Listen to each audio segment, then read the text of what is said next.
Well, Spaceman gets weird really fast, but everything after that moves too quietly and slowly, I think, for my taste. I'm Peter Franson from christiangeekcentral.com and Spirit Blade Productions. The IMDb synopsis for Spaceman reads, half a year into his solo mission on the edge of the solar system, an astronaut concerned with the state of his life back on Earth is helped by an ancient creature he discovers in the bowels of his ship.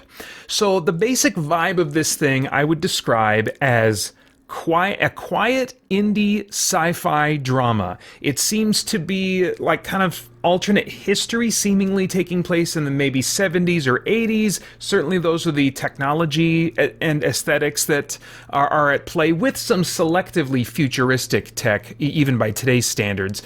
It seems to take place centered on a space program that is Eurocentric. It's a Czech Republic space program, but the characters involved, the main character has like maybe a Russian name or a Czech name. His name is Jakub, but it's played by Adam Sandler, and he's not doing any kind of accent. And the surrounding cast, maybe one, like the head of their space department has some kind of a Euro accent, and the rest have like slight British or American accents. So I'm not sure exactly what the choice is there, if that is part of the proposed alternative history, that like cultures were still pretty Western and, English speaking, but they kind of centered in more on Eastern Europe or something. I don't know, but I actually didn't mind that. I liked that just kind of different vibe and just kind of wondering about the history of this world a little bit.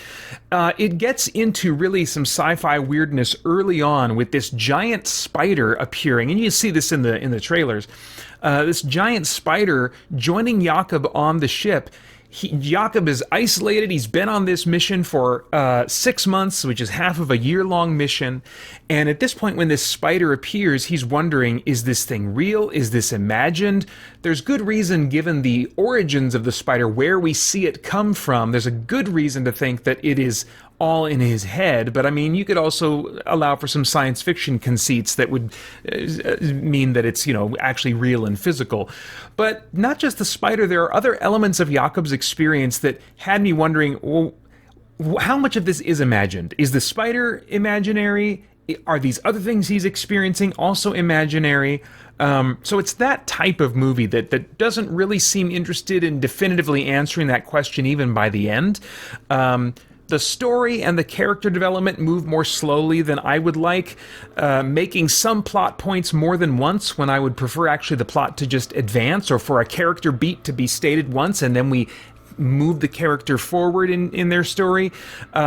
There's basically the main tension of the drama comes from marital problems and growing relational distance between Jakob and his wife. Lenka, I believe, is her name. And of course, that's also embodied in the physical distance because he's all the way out by Jupiter, So, I kind of see what they're doing there symbolically and thematically, and kind of, marrying those two things together. But the relational distance that Jakob is tending toward, doesn't feel justifiably caused, despite them giving us peeks into hardships and difficult formative moments in his past. I'm still trying to connect the dots. It's like, okay, so how did this difficult thing in his past lead to this kind of distance specifically in his marriage right now? I was having trouble connecting the dots, and so when I'm not seeing the purpose in some of these flashback scenes, they seem like one more element that I'm like, I don't know why I'm looking at this. I don't know why we're not focusing on something else instead. And questions of what's real combined with this sort of slow advancement in plot or character also hindered some of my investment in what was happening. Frustratingly, the movie also has an ending that either calls into question a major premise of the whole movie, or, depending on how you interpret it, introduces a solution that seems entirely unexplained, very Deus Ex Machina, very unjustified, of just like, what in the world? I don't understand how this happened. I thought this was the case. Now you're saying this is the case? I don't get this, So, not a very satisfying story or really character arc either. As far as the performances go, I thought that everyone was really solid here, notably Adam Sandler, especially given his comedic background. I've seen him do some dramatic work, but not much. And so I commend the performance that he gave here, but it still wasn't like shockingly amazing. It was was a commendable job, but I think a true dramatic actor likely would have engaged me even better. Generally, as far as the performances go, there was a quietness. I don't want to say a flatness. That's because the emotions all felt authentic. But even in their authenticity, I felt like the director might have constantly been saying, okay, let's keep things quiet. There's quiet crying, quiet anger, quiet anxiety. Not literally silent, but I mean just really volume level brought way down and really kind of held in. It all felt authentic, but I really could have used some spikes in how the emotions were expressed to really hold my interest. The volume intensity of all the emotions stated about, 5 out of 10 throughout. Or if, numbers, I don't know if that's really helpful. The point is it felt very steady instead of having some really ups and downs that I think would have helped pull me in some more. Paul Dano, who recently played the Riddler in The Batman, and is known for a lot of kind of character roles, provides the voice for the spider in a way that I would have guessed was not Paul Dano if I hadn't seen in the credits. He's speaking entirely in these quietly muttered tones that are very distinct, but again, too lacking dynamically to really keep me pulled in, So, just so many things were contributing to that steady, quiet vibe that really wasn't quite working for me, but I can see it being someone else's cup of tea for sure.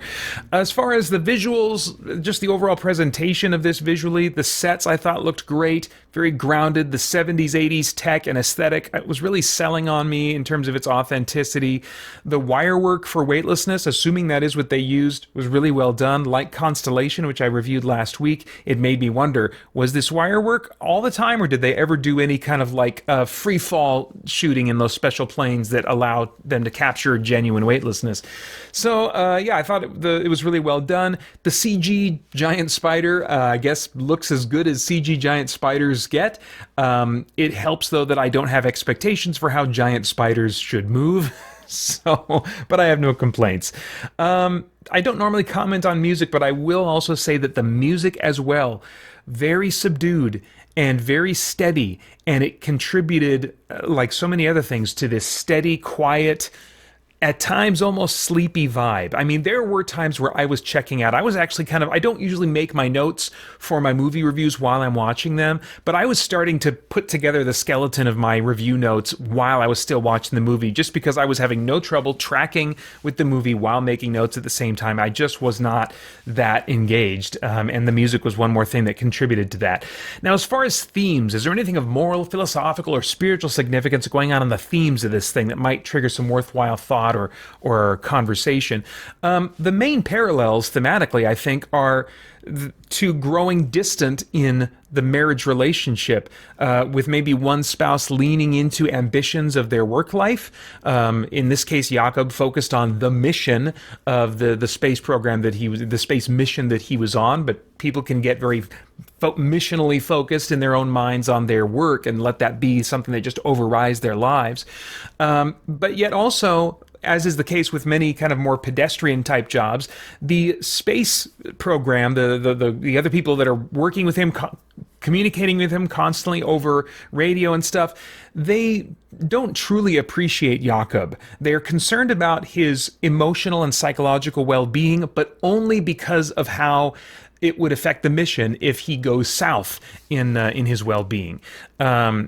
But solutions to the overall problem of the marital distance that's being felt, the solutions are not clear. I mean, obviously, it's, the basic message of, hey, reconnect, pick up the phone and reconnect, But the actual nuts and bolts of how to make those repairs when there's been distance in a relationship are not clear. They felt very vague, because in general, a lot of the lines, a lot of the dialogue, when it gets to those kinds of issues, stays pretty vague, almost poetic feeling at times, and doesn't really become clear in what it means. One example is a recurring phrase, the universe is as it should be, which implies purpose. that there is a purpose that the universe has, and the universe is perfectly meeting that purpose. When we use like should or ought language, then we are saying there is objective purpose. And so there's this vaguely implied sense of purpose for the quote-unquote universe and for, all things contained in it, we assume, including maybe the relational stuff going on with Jakob and his wife. But we don't get any clarity on, okay, well, what is the purpose of the universe? What is the purpose of marriage and relationships, so that we can say that what's going on here is as it should be, even amidst the conflict and things like that, or what is the messaging there? It's really unclear. That is just one of many vague phrases that are used throughout in the dialogue writing when it comes to some of these kind of thematic moments that suggest to me that the writer probably has something more clear in mind, but for whatever reason doesn't want to be clear about that in the dialogue. And I think that can be done many times to leave room for subjective interpretation, and they want the thematic elements to have kind of a broad points of connection, broad appeal. But I would rather have an objective intent that the author, the writer, puts in a way that can be identified and then openly evaluated for what it is actually putting forth as its message, moral, or claim. As it is, when it's so vague like this, I'm like, okay, sure, yeah, we should not become distant in marriages and in our most important relationships, but I don't need a whole movie to just make that statement. But when I try to glean more specifics from what it's thematically saying, it is just so vague. I don't even know what it's saying, let alone have any ability to really evaluate what it's saying in terms of whether or not I agree. Okay, so I have no idea what your tastes are in movies, but if I were a time traveler, I'd go back in time and say, Peter, skip this one.